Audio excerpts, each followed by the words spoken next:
Tom DeGloma. I'm an associate editor at Symbolic Interaction, and I'm here today with Clint Sanders at the University of Connecticut to interview him about his recent paper in Symbolic Interaction focused on his relationship with Howie Becker.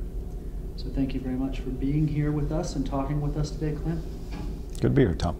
To begin with, can you talk a bit about Northwestern in the 60s and Howie's presence in the sociology department, as well as your experience in his fieldwork course?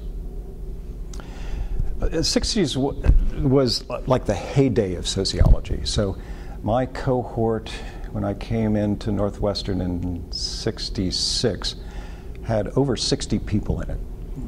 And Howie had come to Northwestern the year before.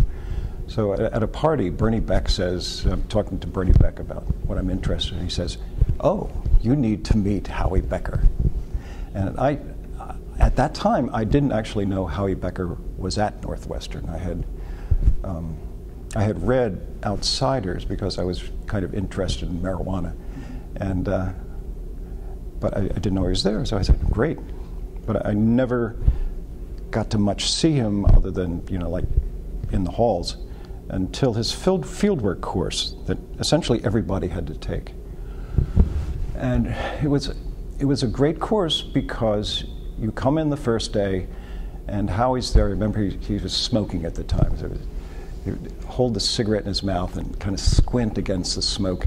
And there were 20 some odd students, and he said that we had to, by the next meeting, get out into the, have been in the field and bring back field notes. None of us ever knew had the slightest idea what that meant. It was like getting kicked into the pool. Wow. Baptism by fire? Yeah, well, sometimes fire, sometimes ice water, but it was it was very scary for all of us. And I think that's what's really the first important lesson you learn doing field work is that it's incredibly scary, and it requires a lot of courage. And for all of us, it involved courage, and less for me because I decided I was involved in the club folk musician world, so I decided that that's what I would look at. Other people, and certainly my students in my fieldwork course, are really scared by the experience. It seemed to me from your piece, and you said it, rather explicitly in some ways, but also the implication flowed throughout the paper that Howie had a great deal of intellectual respect for his students, and took more of a peer-to-peer approach in the classroom, sort of leveled the authority in some respects. What was the impact of this specifically on the way you approached your work? Well, Howie was very non-directive. We didn't read anything in the fieldwork course. He didn't say, okay, these are the texts, or this is stuff, these are the articles you have to read. We're just given a pile, like a bibliographic pile. And if you thought some of that looked interesting to you, you read it. Or if you found it to be useful. But most of what the course involved was Howie saying, what's been going on this week? And he would listen very carefully to the stories we tell. It was basically a narrative process. And he would make points on those, out of those stories. And so the learning was very kind of back and forth, and we were as responsible for the process of learning as he was. So it was very, in the same way he views fieldwork as an iterative process, he viewed the course itself as iterative. Yeah, I guess there's a couple of ways you could read his approach to providing material for you to read. One would be that he didn't want to impose any particular path on anyone. Another was that he was seeking to cultivate a type of self-driven interest, a type of motivation, a passion in the field work that would lead people to assume the responsibility of reading anything that might remotely or directly speak to them. Right, he was very much against going into the field with preconceived notions. Having what he talked about is having an agenda. He wasn't really for agendas. You can't go into any field without some kind of basic idea of what's going on there. But a lot of those, if you're a good field worker, those basic ideas go away pretty soon. You find that that's not important, but this other stuff that you had no idea about is really important. So Howie talks about what he called sentimentality and how you had to avoid sentimentality, which was essentially these preconceived notions, often political preconceived notions, that act as blinders so you don't see what's really important. And I want to get back to that point because I think that there are some very interesting political implications, especially during the 60s. But first I want to ask a question from our editor, Robert Dingwall. You comment on Howie's frequently Zen-like responses to graduate students' questions. And I thought this was a very interesting question. I'm very interested in the answer. How much of this style do you believe is exportable? In other words, do you have to be as smart as Howie to pull it off in a good way, in a pedagogically profound way?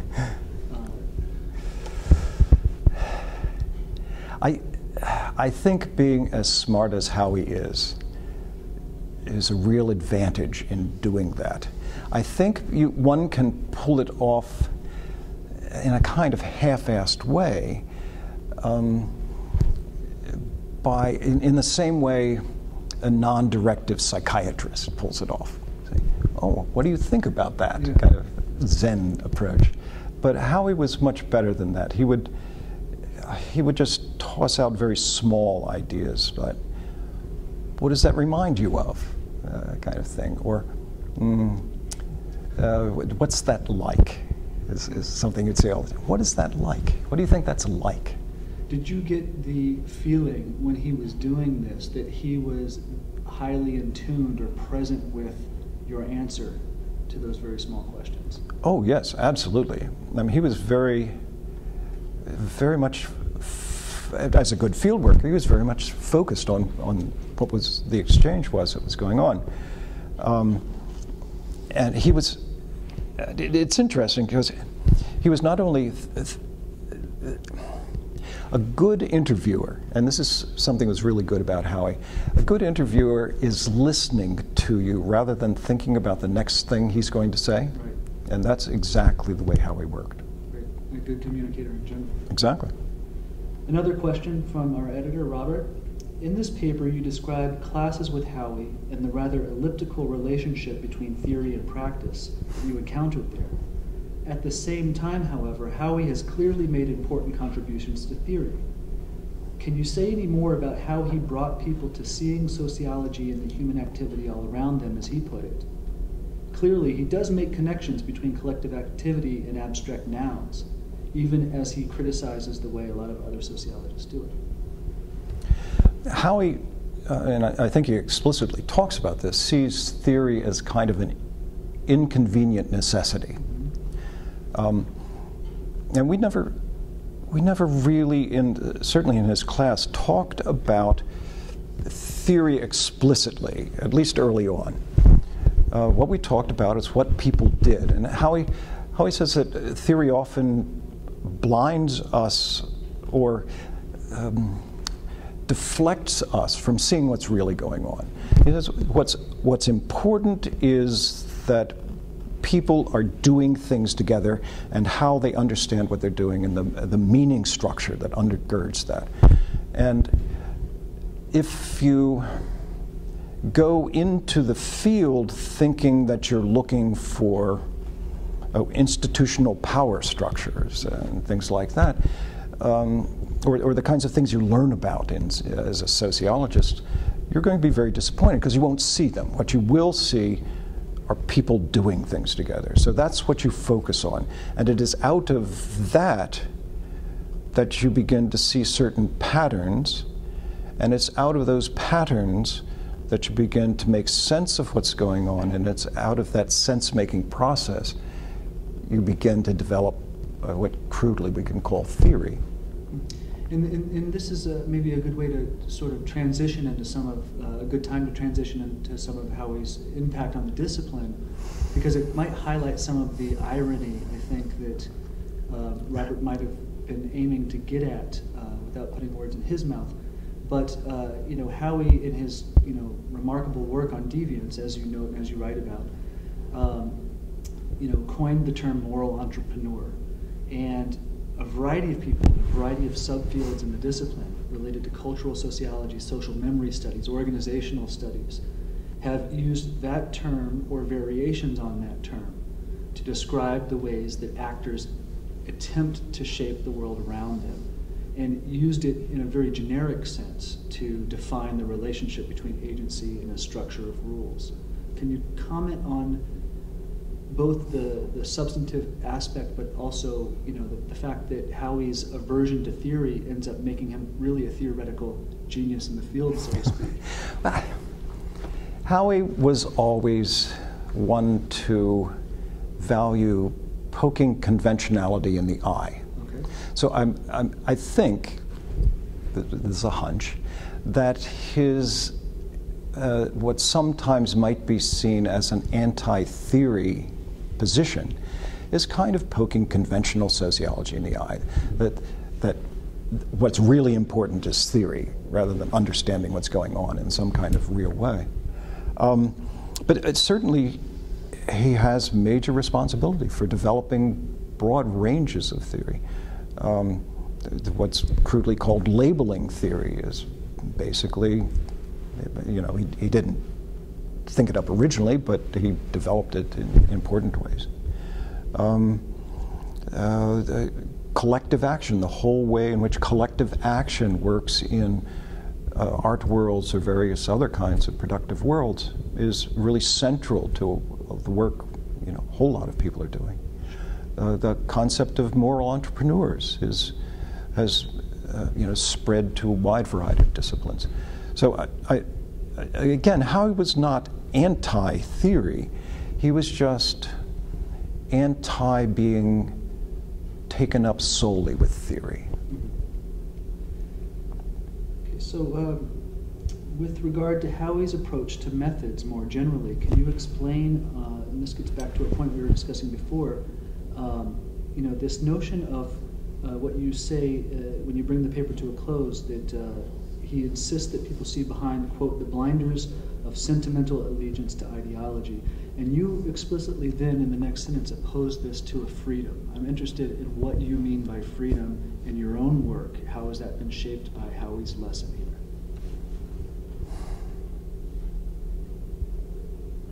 I don't know. Well, you got me. From reading those two lines, and you're talking about these blinders as a form of restriction that you learned in your own work. It's important to see beyond that, and it opened up some sort of world for you. I think that's how you were using the sense that you would have otherwise not been able to see at that young of a stage in your career. I think what Howie was doing in talking about sentimentality and its dangers had a lot to do with the political tenor of the times. And a whole bunch of us were going in there, right on, brother, kind of, smash the state.